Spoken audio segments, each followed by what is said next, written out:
Kuvamo žito za slavu. U litar vode stavili smo šolju oko 200 grama žita.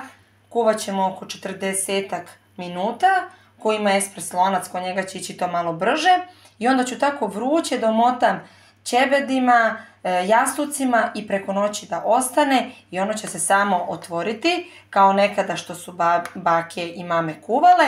Malo ću zasladiti sa šećerom, možete i sa medom. Jedanput sam probala sa suvim grožđem, tako da ću dodati pred sam kraj kuvanja suvo grožđe, a možete i muskantni oraščić, isto daje lepu aromu, oraha, po želji, kako ko voli. Malo ćemo da ukrasimo posle sa orasima, kocke šećera u prahu, u obliku krsta i naše žito je spremno.